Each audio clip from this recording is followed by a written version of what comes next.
What's up? It's Order in the Court. You already know what time it is.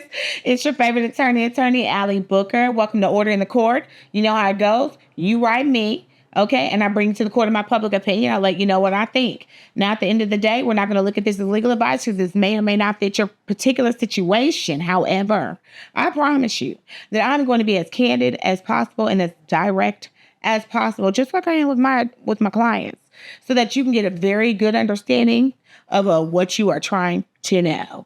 Without further ado, let's get it crack-a-lackin'. Court is now in session. They wrote me and they said, can I file against Dollar Tree? I was in Dollar Tree and there were boxes on carts left in aisles. Stuff was laying all out in the floors. My foot caught the wheel of the cart and I twisted my ankle and I have pain in my lower back. What do I do?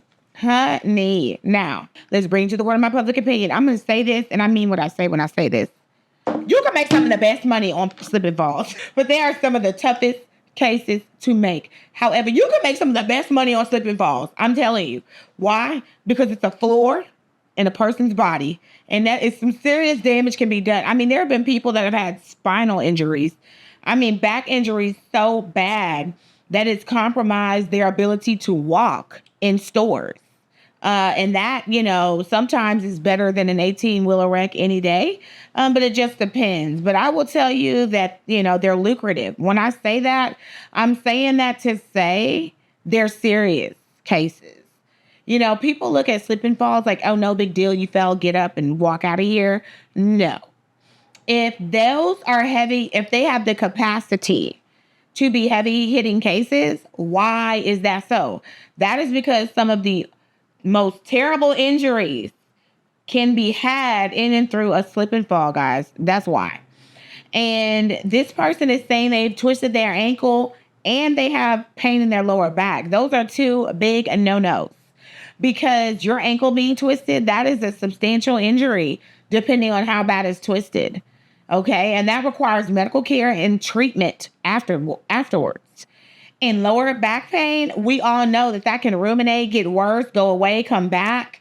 If some things are not aligned within your spine, that can cause other issues.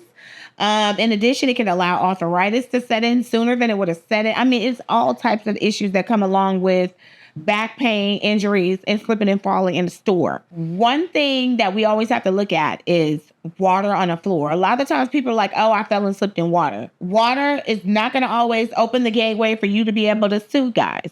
Okay? Why? Because clear substances on the floor that you didn't see mean that the store clerk wouldn't have been able to see them. Okay? Or shouldn't have been able to see them to put you on notice that it was on the floor by putting up one of those signs. However, if the store is involved in putting the water on the floor, or the store put the water on the floor, okay, or put the clear substance on the floor themselves, and then through mopping, maybe they busted a container of bleach. I've had it happen. And we knew it was the store clerk because the bleach goes all the way back to the back of the store because they busted it with one of those box cutters. And someone came and slipped. They never put the signs up. They just removed the bleach and was actually in the back for quite some time. Someone comes up and slips and falls on it. Okay? So one of the things I want you all to understand is substances on the floor, it depends. Okay? In this particular case, we don't have a substance. We have a thing on the floor, a cart. Okay? And remember what I said. It has to be there long enough for them to have known it was there, or they should have known that it was there, so that they should have warned you that it was there. In this particular instance, the store knows it was there because I'm going to assume that it was one of the carts that they were using to load the shelves. Okay? That's what I'm going to assume. Because they're saying that there were boxes on carts left in aisles. I'm going to assume that's from them putting the clothes up, and they used the carts to do so.